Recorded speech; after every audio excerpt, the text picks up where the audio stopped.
Dear student, आज हम लोग बात करेंगे books of original entry cash book के बारे में।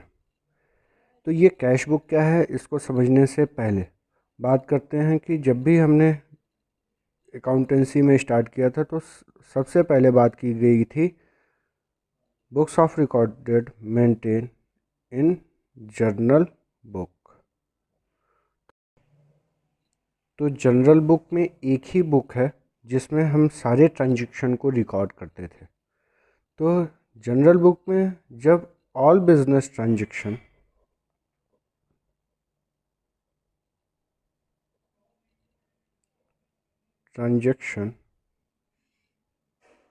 are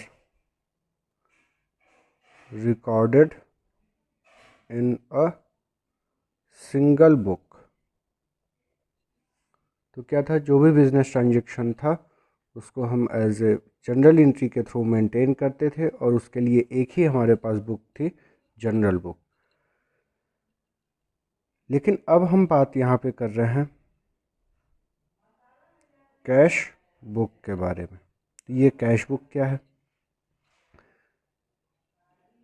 जब हमारा बिजनेस काफ़ी लार्ज स्केल का हो, बिजनेस में in a day more transaction create हो रहे हों, यानी कि अगर एक दिन में हमारे पास 100 ट्रांजैक्शन, 50 ट्रांजैक्शन या उससे ज़्यादा ट्रांजैक्शन हो रहे हैं, तो क्या ऐसी सिचुएशन में एक ही बुक में सारा रिकॉर्ड मेंटेन करना पॉसिबल है? नहीं। इसके अलावा अगर बात करें तो ऐसी भी बिजनेस ऑर्गेनाइजेशन होती हैं जिनके यहाँ अलग अलग डिपार्टमेंट होते हैं। तो हम कह सकते हैं कि परचेज डिपार्टमेंट अलग है, सेल्स डिपार्टमेंट अलग है, परचेज रिटर्न का डिपार्टमेंट अलग है, सेल्स रिटर्न का डिपार्टमेंट अलग है, कैश डिपार्टमेंट अलग है। तो इस तरीके से अगर एक ही बुक मेंटेन हो रहा है और डिपार्टमेंट अलग अलग हैं, तो क्या एक ही बुक को लेकर के सारे डिपार्टमेंट में लेकर के एंट्री पास की जाएगी? ऐसा भी करना पॉसिबल नहीं है। इस सिचुएशन में जो भी डिपार्टमेंट है, परचेस के डिपार्टमेंट को क्या दे दिया गया? परचेस बुक दे दिया। सेल्स डिपार्टमेंट को क्या दिया दिया? बुक्स ऑफ रिकॉर्ड मेंटेन करने के लिए सेल्स बुक। परचेज रिटर्न को डिपार्टमेंट में purchase return book, sales return department में सेल्स रिटर्न बुक, और एक क्या है, कैश बुक। तो एक तरीके से हम कह सकते हैं कि sub division of book, book को कई पार्ट में डिवाइड कर दिया गया। तो ये क्या है? सब डिवीज़न ऑफ बुक या सब्सिडरी बुक कह सकते हैं। क्लियर हुआ ये? तो बात जो बताई गई वो क्या है? सबसे पहले जर्नल बुक के बारे में। जर्नल में ही क्या करते थे? All business transaction are recorded in single book. सारे बिजनेस ट्रांजैक्शन एक ही बुक में रिकॉर्ड होते थे। लेकिन अगर हमारा बिजनेस ट्रांजैक्शन काफ़ी ज़्यादा है या लार्ज बिजनेस स्केल है जिसमें अलग अलग डिपार्टमेंट हैं, ऐसी सिचुएशन में क्या किया गया? जो बुक्स है उसको कई पार्ट में डिवाइड कर दिया गया। परचेज डिपार्टमेंट को परचेज बुक, सेल्स डिपार्टमेंट को sales book, purchase return department को परचेज रिटर्न बुक। इस तरीके से मेंटेन किया गया। तो इसको क्या कहा गया? सब डिवीज़न ऑफ बुक या सब्सिडरी बुक। हमने जर्नल को कई पार्ट में डिवाइड कर दिया। अब इस पे बात करेंगे बुक की लैंग्वेज में। बुक में क्या बता रहा है? बुक्स ऑफ ओरिजिनल एंट्री यानी कि कैश बुक। इसके पहले भी ओरिजिनल एंट्री मेंटेन होती थी, लेकिन किस में? जर्नल में। लेकिन अब ओरिजिनल एंट्री मेंटेन कहाँ हो रही है? Sub division of book, subsidiary book. जिसमें हम किसकी बात कर रहे हैं? सब्सिडरी बुक में सिर्फ अभी किसके? कैश बुक के बारे में बात की जाएगी। If the size of business is a small one, it may be possible to enter each and every transaction in books only, in one book only, journal, which is generally known as the book of original entry। यही बात बताई गई अभी।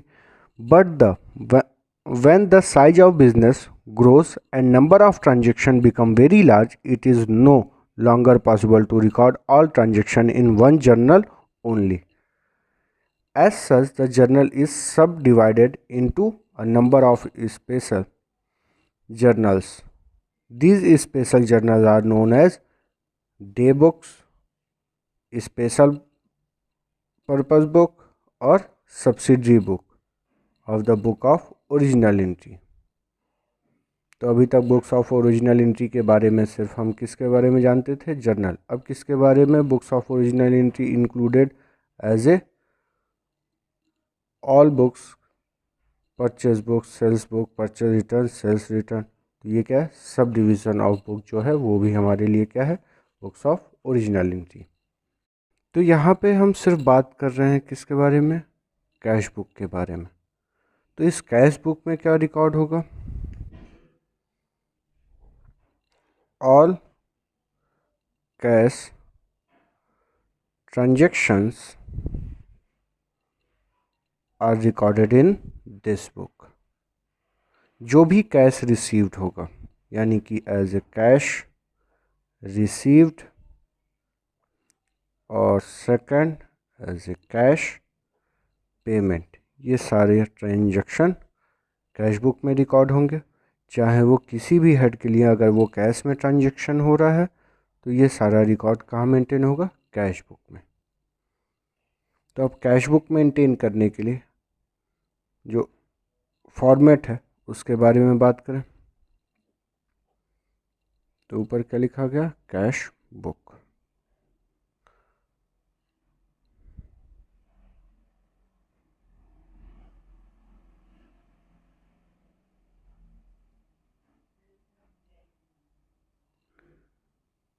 Date, particulars, यहाँ पे भी LF, amount,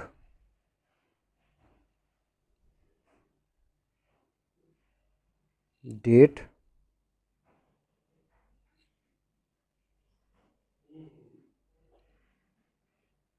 particulars, LF, amount. अब बात करते हैं यहाँ पे ये जो 4 कॉलम दिख रहा है इसको हम क्या करें, डेबिट साइड, और ये 4 कॉलम इंक्लूड होगा किसमें, क्रेडिट साइड में। ये कैश बुक है, इसमें सारे कैश ट्रांजैक्शन रिकॉर्ड होंगे। और कैश किस अकाउंट से रिलेट करता है, रियल अकाउंट। रियल अकाउंट का रूल क्या है, debit what is come in and credit what is goes out. तो जितना बिजनेस में कैश आएगा डेबिट साइड रिकॉर्ड करेंगे और जितना बिजनेस से पेमेंट होगा किधर रिकॉर्ड करेंगे, क्रेडिट साइड। इसको और सिंपल करने के लिए इधर डेबिट साइड में रिसीप्ट साइड और इसको एज ए पेमेंट साइड भी लिख सकते हैं पर्टिकुलर की जगह। डियर स्टूडेंट, यहाँ पे एक प्रैक्टिकल क्वेश्चन ले रहे हैं जो कि बताया है सिंगल कॉलम कैश बुक। तो यहाँ पे हमने देखा क्या है कि हमारे सामने एक date, particular, receipt side, LF and amount का कॉलम है। तो ये क्या है, अमाउंट का कॉलम जो ये दिख रहा है ये एज ए बोला गया सिंगल कॉलम कैश बुक। क्यों, क्योंकि अभी बात बताई गई कि ये ऑल ट्रांजैक्शन, जो भी कैश ट्रांजैक्शन है वो cash received and cash payment, ये सारे ट्रांजैक्शन रिकॉर्ड होंगे कैश बुक में। वहीं एज ए कैश ट्रांजैक्शन जो है बैंक से भी रिलेट करता है, यानी कि अगर हम कोई ट्रांजैक्शन बैंक से कर रहे हैं नेट चेक, तो अब यहाँ पे दो चीज़ सामने आ रही है, एक कैश और एक बैंक। तो ये जो अभी हम बात करेंगे ये सिर्फ किसके लिए बात होगा, कैश में जो ट्रांजैक्शन होंगे उनके लिए। तो वहाँ पे single column cash book prepare कर रहे हैं। Question number 1, enter the following transaction in single column cash book. First May commence business with cash ₹25,000। तो ये जो अमाउंट बिजनेस स्टार्ट कर रहे हैं, बिजनेस स्टार्ट करते समय बिजनेस में कितना इन्वेस्ट हो रहा है, 25,000। तो ये किधर रिकॉर्ड होगा, तो कैश बुक है, cash book as a cash real account, debit what is come in, credit what is goes out. और अदर इन्फॉर्मेशन के अकॉर्डिंग अगर रिलेट करें तो हमने यहाँ लिख रखा है रिसीप्ट साइड और पेमेंट साइड। तो जो भी बिजनेस ट्रांजैक्शन रिकॉर्ड होगा वो बिजनेस के पॉइंट ऑफ व्यू से रिकॉर्ड होगा। तो बिजनेस में क्या आया, as a capital in a first May first to से कैपिटल अकाउंट अमाउंट ₹25,000। क्लियर। तो फर्स्ट ट्रांजेक्शन हमने देखा 1 मई को, to capital business starter ₹25,000। And next transaction May 3 bought goods for cash.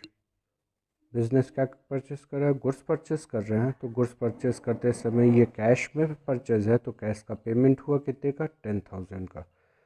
In a cash book recorded credit side as a payment side May 3 by purchase account. In amount column, amount ₹10,000. And next, paid carriage, ये भी payment side आएगा। On 3 May by carriage, amount ₹200. And next, sold goods for cash, goods sold कर रहे हैं तो cell करने से amount received होगा। इस received side May 4 to sales account, amount received ₹6,000। Next transaction received from Ram, तो ये रिसीव्ड कर रहे हैं, कस्टमर होंगे एज ए राम, इनसे debit side received side to Ram, amount ₹1,000। Next paid to Shiv Kumar, payment कर रहे हैं। Payment side in 12 May by Shiv Kumar, paid amount ₹2,600। And next cash sales, cash sales का मतलब गुड्स सोल्ड हुआ है कैश में, क्योंकि सेल्स का मतलब क्या होता है, एज ए गुड्स। तो ये गुड्स सोल्ड किए हैं, कैश रिसीव्ड हुआ है, रिकॉर्डेड इन डेबिट साइड 15 मई to sales account, amount ₹8,400। Next purchase furniture for cash for office use, furniture purchase कर रहे हैं बिजनेस के लिए, ये एज ए एसेट्स है। और ये फर्नीचर परचेस करते समय कैश पे पेमेंट है, पेमेंट साइड रिकॉर्ड होगा बाई 18 मई by furniture, amount ₹5,000। Paid for advertisement, advertisement as expenses है, पेमेंट हुआ 20 को by advertisement, amount ₹500। And next purchase goods from Mahesh on credit, ये गुड्स परचेस कर रहे हैं किसमें, क्रेडिट में। अभी हम किसकी बात कर रहे हैं, कैश बुक। कैश बुक में क्या रिकॉर्ड होगा, ओनली कैश ट्रांजेक्शन रिकॉर्ड होगा, अदर कोई ट्रांजेक्शन रिकॉर्ड नहीं करेंगे। यानी कि ये क्रेडिट ट्रांजेक्शन है, इसे फर्म की बुक में रिकॉर्ड नहीं किया जाएगा। नेक्स्ट ऐसा भी नहीं है, सॉरी, ऐसा भी नहीं है कि ये फर्म की बुक में रिकॉर्ड नहीं होगा। कहने का मतलब ये है कि कैश बुक में रिकॉर्ड नहीं होगा, फर्म में रिकॉर्ड होगा। ये क्रेडिट परचेज है, कहाँ रिकॉर्ड होगा, परचेस बुक में। तो अभी इसके बारे में नहीं बताया गया, अभी सिर्फ हम किसके बारे में पढ़ रहे हैं, cash book, only recorded cash transaction. तो ये क्रेडिट ट्रांजेक्शन है, इसको यहाँ पे रिकॉर्ड नहीं करेंगे। पेड टू महेश, महेश को पेमेंट कर रहे हैं, डेट है 24 मई by Mahesh, payment ₹4,000। Next paid wages, payment side by wages, amount ₹400। Received for commission, receipt side 27, to commission amount rupees 1500, withdraw for personal use तो कैश में ही विदड्रॉल किए होंगे, by 28, by drawing as a personal use amount rupees 2200, paid salary 31, by salaries amount rupees 700। तो ये जो भी business transaction था ये कंप्लीट। अब ये बिजनेस ट्रांजेक्शन कंप्लीट होने के बाद पूरे मंथ में जितना कैश रिसीव्ड हुआ है इन ए मंथ वो हमने रिकॉर्ड किया डेबिट साइड, और पेमेंट साइड टोटल जितना पेमेंट किया गया। अब इस अकाउंट को क्लोज करेंगे, यानी कि कैश बुक को क्लोज करेंगे, और कैश बुक क्लोज करके eight the end of the month हम ये फाइंड आउट करें कि हमारे बिजनेस में या कैश बुक में कितना बैलेंस अवेलेबल है। तो चेक करें, डेबिट साइड ये टोटल रिसीप्ट्स है, तो रिसीप्ट साइड का टोटल करें और पेमेंट साइड का टोटल करें। तो total receipt side amount rupees 25,000 plus 6,000 plus 1,000 plus 8,400 and 1,500, total value,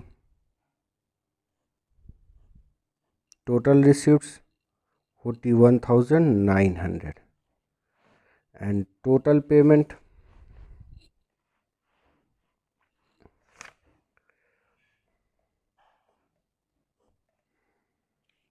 10,000 plus 200, 2,600, 5,000, 500, 4,000, 400, 2,200 and 700. Total value 25,600। तो ये क्या है, एक तरह का total receipts in a month, total payment in a month. इसके बाद एक लाइन और ड्रॉ किया गया,